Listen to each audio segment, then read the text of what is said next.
Grande. Buonasera Piazza Grande. E buonasera Giona. Bentrovata Giada. È una serata molto importante, la serata del Pardo d'onore Manor.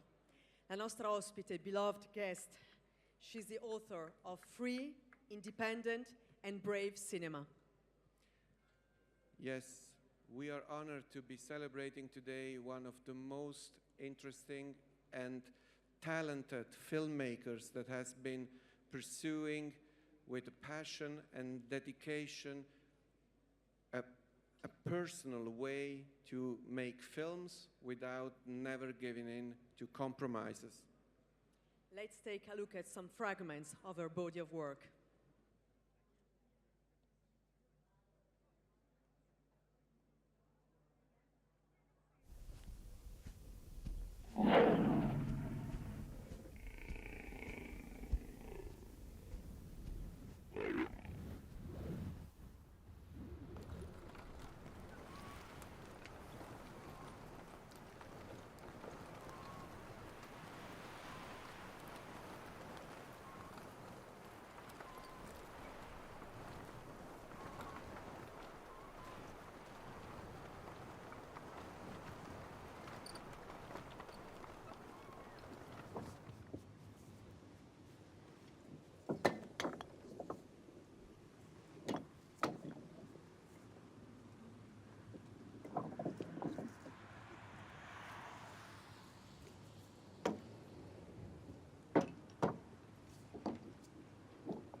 You certainly must have guessed by now, Locarno, please welcome warmly Kelly Reichardt.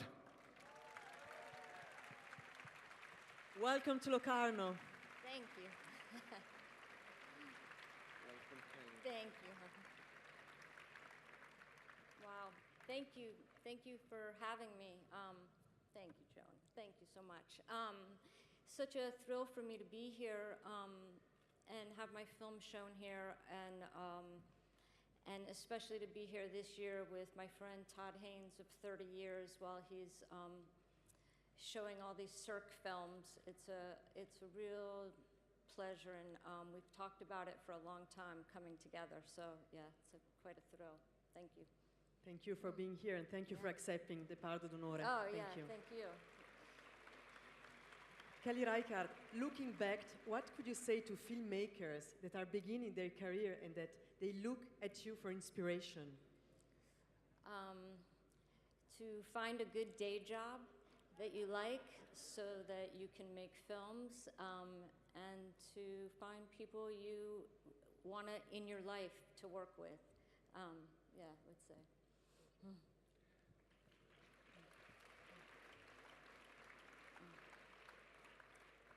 You have managed to build a recognizable body of work throughout your career. How difficult was that, given the overall industrial circumstances of American cinema and Hollywood in particular, without never giving in to any compromise? It was easy. No. some point, I decided that I was just going to make films for myself, and they were very small, and I made them with a small group of friends, and the group of friends grew, and we keep growing together, and now, you know, keeping it, just finding our own way, I guess, has been the thing, and finding kind of the road less traveled, where no one seemed to really even mind that we were making the films, and now are supporting us, and yeah, it's been, and yeah, it's very lovely to be here. Thank you so much. And now we have the great pleasure of presenting the Pardo d'Onore Manor to Kelly Reichardt. And to talk about the award, I call on stage Jérôme Gil, Chief Executive Officer of Manor. Bonsoir et bienvenue.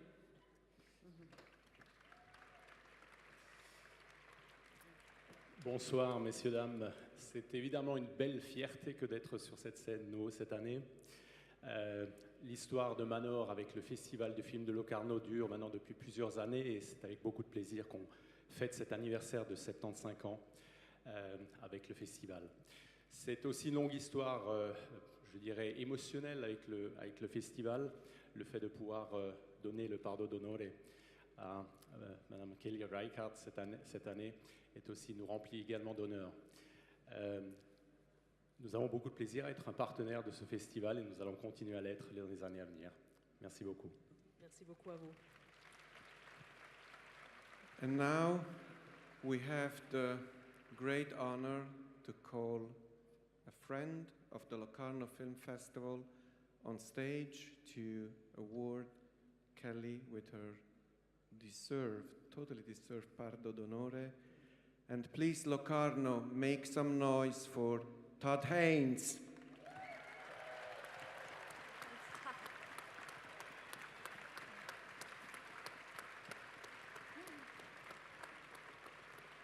I forgot to mention Johnny. I think before, can I just say? Do it. When I'm seeing Todd, I'm realizing I didn't mention our dear friend and my longtime partner who's written all these films, that Jonathan Raymond, and I want to, say hello to him tonight. Yeah. Oh, Todd, what were you doing? Written them with Kelly, I will add. I just had a few thoughts that I wanted to share. Kelly's films change time. They make you see differently, breathe differently. They make you consider points of view that we often thunder past in life or in movies. What the woman sees from the back of a wagon train and how it bonnets the frame. What a missing dog means when you're hanging from the last thread of economic life. What the bigger world looks like from its rural edges, from the tender remains of its counterculture, or from its anarchist outposts. How bonds can form in the most unlikely times and places, crossing boundaries of race and sex. And how people persist, whether on the edges of hope or despair. Every film she's made teaches me something new. In my humble opinion, movies themselves will never be the same. But she also happens to be one of my dearest friends. We share our films, our lives, our creative partners, and Portland. We go to the river. So I am doubly, triply honored to be here tonight to present the Pardo d'Onore Manor Award to my brilliant buddy, Kelly Reichardt.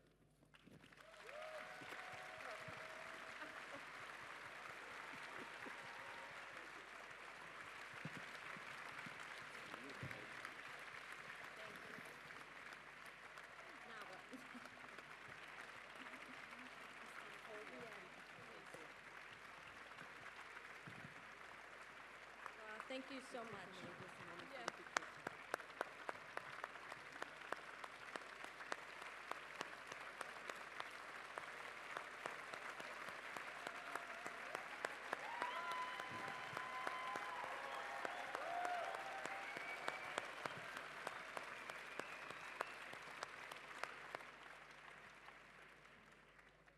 Thanks, Todd. Thank you. Thanks a lot. It's very beautiful. Yeah. Thank you. Thank you very much indeed. Thank you. Yeah, can I get... Thank you, Please, Mr. Todd Haynes, please remain on stage with us a moment longer. We would like to present with you a film. Thank you. I'm a busy guy. Thank you.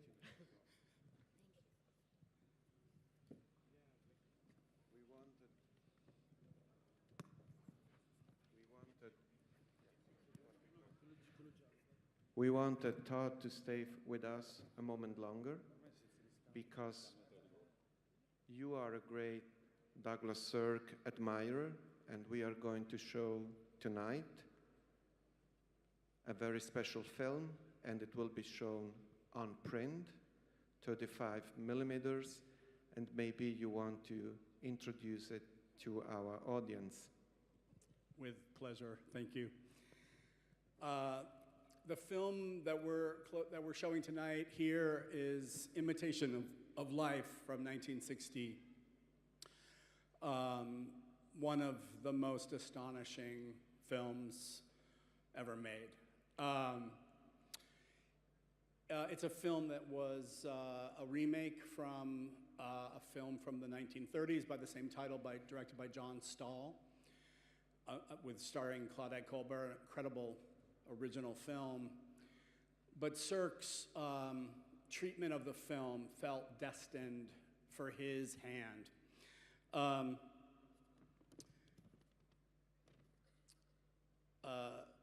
The film remains so shockingly relevant and heartbreaking to this day because of its themes around race. Sirk was so interesting because he often was interested in stories where there would be sort of these stable characters, and then there would be these very unstable, volatile characters. And the stable characters would be portrayed by actors like Rock Hudson or Lauren Bacall in Written on the Wind. And the unstable characters were really where the story was rooted. And in Written on the Wind, it was Dorothy Malone and Robert Stack. And these are the characters where all of the turmoil and all of the conflict and all of the suffering would emanate. And in the case of Written on the Wind, both Robert Stack and Dorothy Malone were nominated for Oscars in supporting actor categories, and Dorothy Malone actually won Best Actress that year.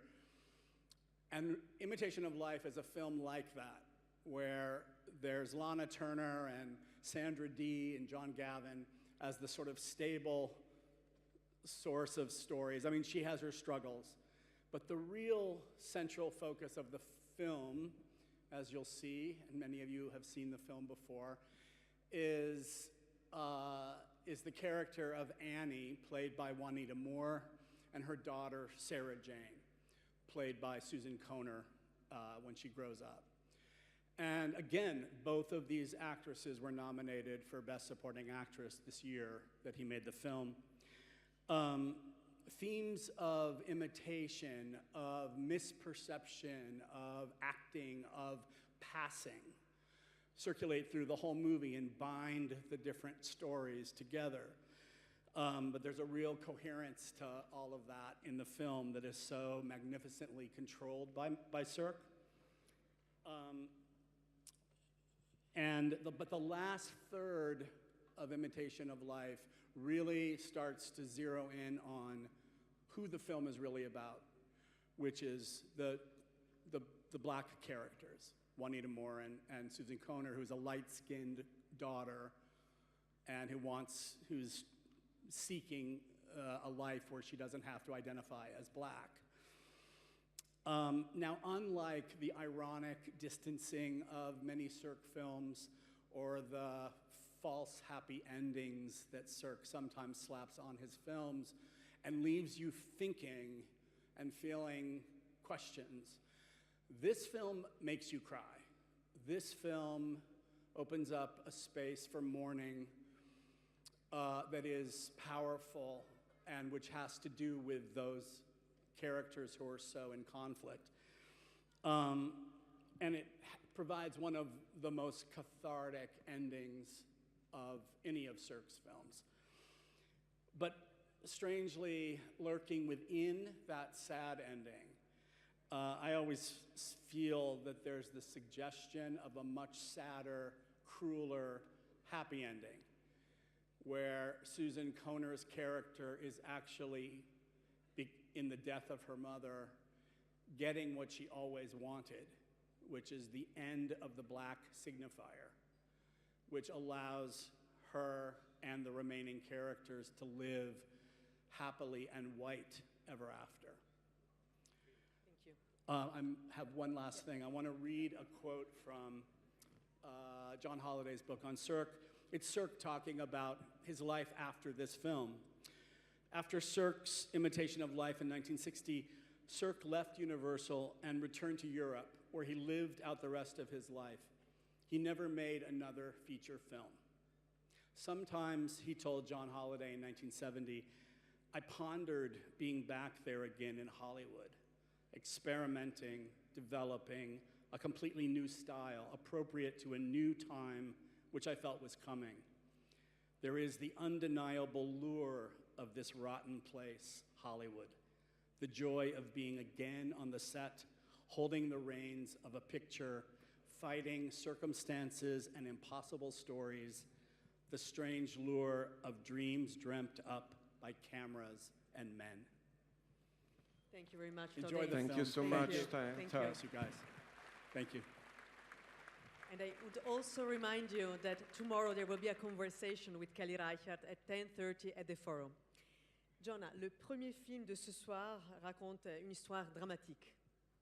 Oui, c'est un film qu'on a vu très tôt avec le comité de sélection et on y est tombé amoureux car ça raconte une histoire, c'est ce qui se passe après la tragédie du Bataclan et à partir du texte fameux d'Antoine Léry, le film donne une réponse complètement surprenante, une réponse qui nous a touchés profondément, qui nous a émus, et donc on a décidé de présenter le film à la Piazza Grande. Nous discutons du film avec la délégation que j'ai le plaisir d'appeler sur la scène. I'll start with the director, Kilian Riedhoff. Herzlich willkommen.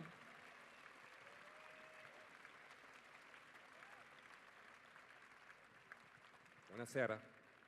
Et on continue avec le protagoniste du film, Pierre Deladonchamp. Bonsoir et bienvenue. Qui monte sur la scène avec la petite Zoé Iorio. Bienvenue.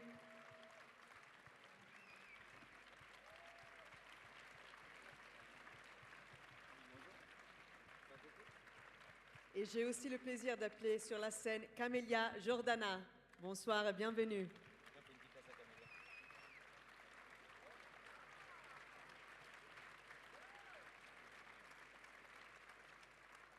And I'll continue with the writers, Jan Braren e Mark Blumbaum. Buonasera e benvenuti. The producer, Janin Jakowski, and the line producer, Ben von Dobendek. Buonasera e benvenuti.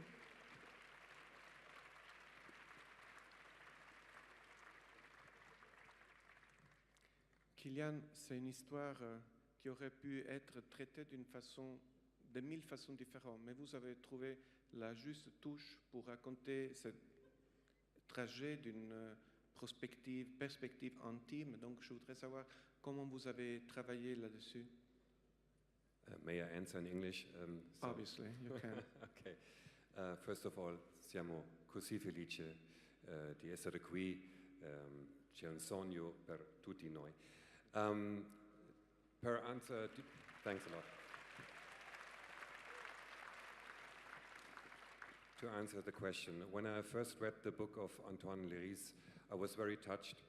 I nearly cried because maybe it's close to my own life. You know, I'm the father of a daughter of nearly the same age as Melville, the son of Antoine Léry's is.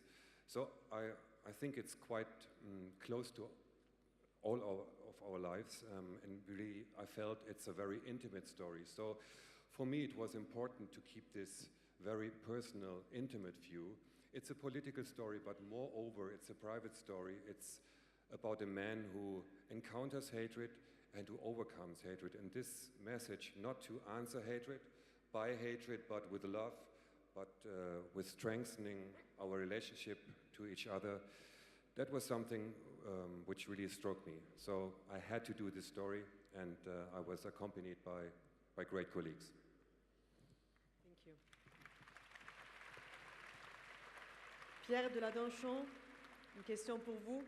Comment avez-vous travaillé sur un personnage qui est confronté tout au long du film à des émotions fortes et complexes? Permettez-moi, avant de vous répondre, de vous remercier de nous avoir conviés sur cette place, sur la plus belle salle de cinéma du monde, en plein air, comme ça, devant vous tous et vous toutes. C'est pour nous une grande émotion. On est ravis de vous voir aussi nombreuses et nombreux. Et pour répondre à votre question, je dirais que j'ai surtout travaillé à la lecture du livre d'Antoine, à ses interviews que j'ai regardées pour voir qui il était.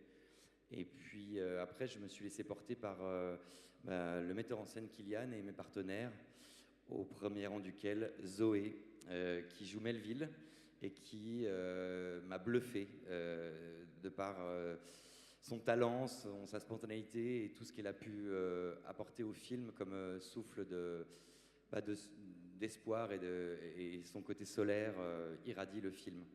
Et puis Camélia Jordana aussi, qui n'était pas la pire des partenaires avec qui former un couple dans cette histoire. Merci beaucoup.